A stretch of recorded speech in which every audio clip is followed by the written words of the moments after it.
Glyn, the year 2013 started well with January providing decent equity market returns. How was February after that? Yes, 2013 started very well. January was a big month, and that came on the back of several very good months in the latter half of 2012, of course. February was more subdued in markets, and I think there was a useful couple of reminders out there, Italian elections being one, a couple of things going on in the US, that actually the world still has some pretty serious problems that we'd alluded to in our last video recording. But intriguingly, although it was a more difficult month, in local currency terms, most equity markets were still up, particularly in the developed world. US was up 1 or 2%, UK up a couple of percent. But actually, because the US dollar was strong, in dollar terms, the MSCI World Index of Developed Markets was basically flat for the month. In contrast, incidentally, emerging markets were down. And so far this year now, in these 2 months of this year, developed equity markets, MSCI World, is up about 5% or so, emerging markets flat. So there's quite an interesting contrast there. That's good, thank you, Glyn. You mentioned a number of different events in the month we'll come on to in a minute, but just sticking with the markets for a moment, any big moves in the fixed income market that are worth noting? Yes, well, I wouldn't quite describe February as a risk-off month, but because there were a few issues that, as I mentioned earlier, caused investors to step back a little bit and take stock, we did see safe haven government bonds performing better. So US Treasuries were up about 60 basis points in terms of return. Credit performed pretty much in line with that. Spreads were basically unchanged, so we got reasonable returns from high yield and investment grade credit, about the same as treasuries. But again, global government bonds, because of the impact of dollar strength, were actually down about 1% over the month. But it was definitely a period where there was a little bit more risk aversion. I'm not calling it a big risk off period, but more risk aversion than we've seen in several months. Great, okay, let's turn to one of those causes of the risk aversion, the Italian elections. Yes, well, that, I'm afraid, was a big disappointment.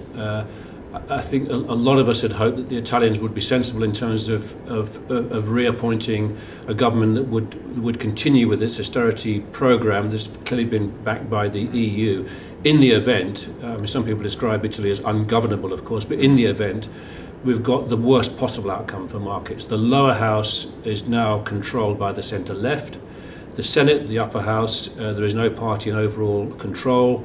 Extraordinarily, a party led by a former comedian took a big share of the vote, and we now have a period where a government can't be formed at the moment. There is no agreement on a new government, so we really have a big problem in terms of uncertainty in Italy. And the issue is, I think, here, the Italian electorate has delivered a big blow to this whole EU austerity package. So I think that was an important reminder to investors that the problems in Europe have been reduced, particularly by the ECB's actions last year, but they've not been eliminated.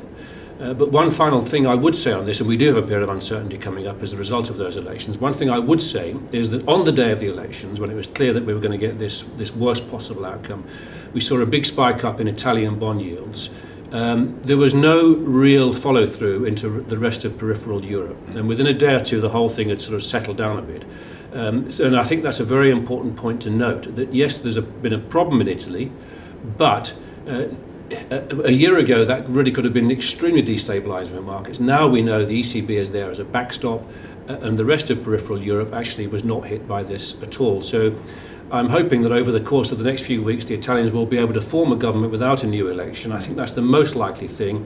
There may be some easing off on the austerity, but there'll be a continuation of some of that programme. So I think it'll stay on track, but it's certainly been a bit of a wake-up call. Yeah, okay. And while Italy disappointed recently, Japan, a serial disappointment for the markets, is actually providing some good headlines at the moment. Well, fantastic headlines, yeah. I mean, Japanese markets up 30-odd% now from October, November time when Abe, even before he was elected, of course, the noises that he was making, it was clear that he was going to become leader and prime minister with the LDP winning this big majority. They've continued this very aggressive program to try and break out of this long deflationary spiral they've been in.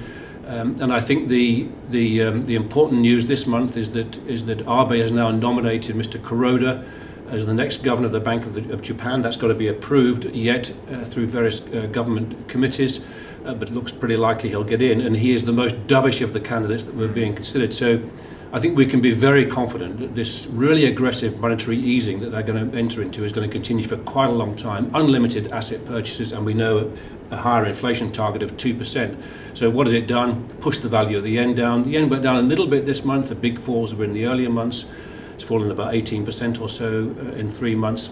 Hugely beneficial, of course, to corporate Japan, and we're already seeing profit forecasts being revised up in Japan. So, yeah, Japan was a good performer, the best performer in local currency terms in the month again. And I think there's probably more to go in the Japanese market over the next several months while this process, particularly a big monetary stimulus, gets underway.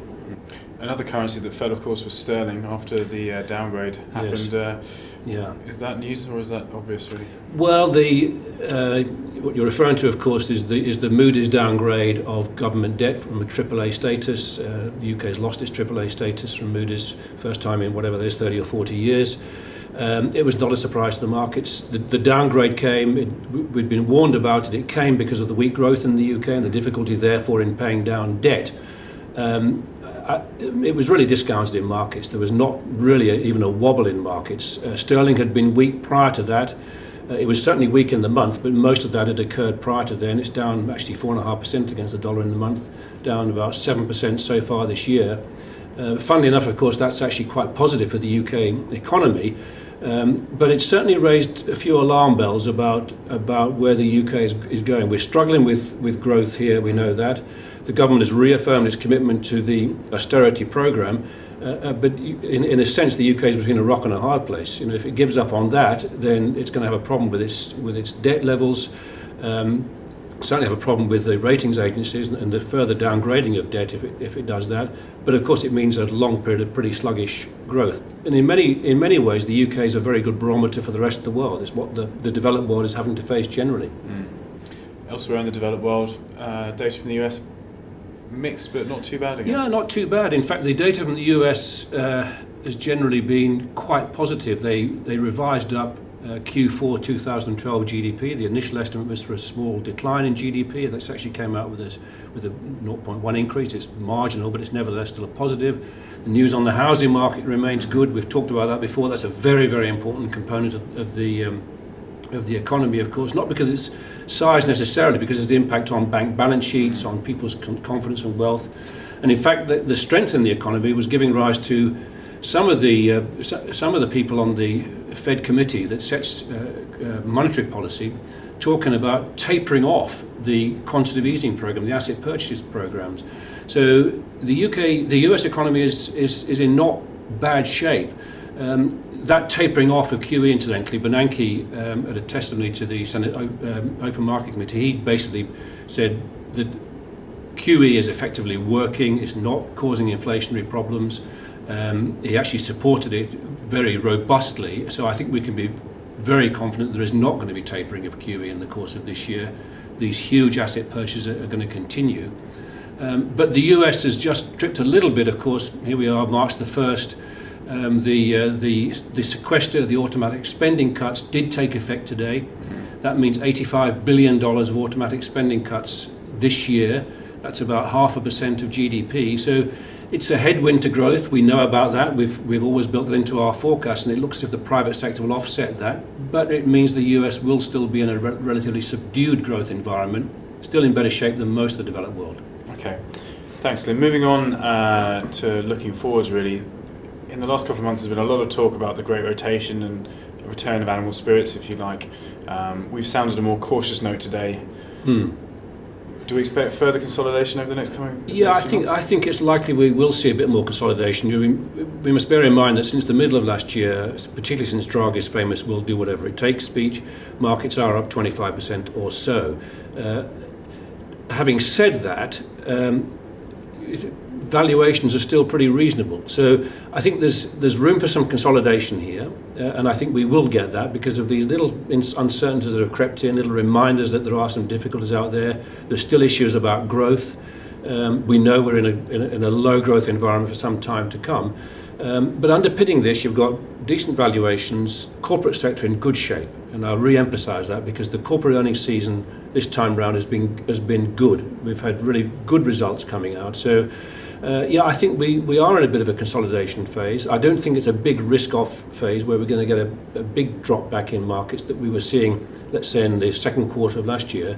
And I do think later this year markets will actually pick up again. We'll see good returns from equity markets, but some period of consolidation I think will continue for a little while here. Great, thanks, Glyn.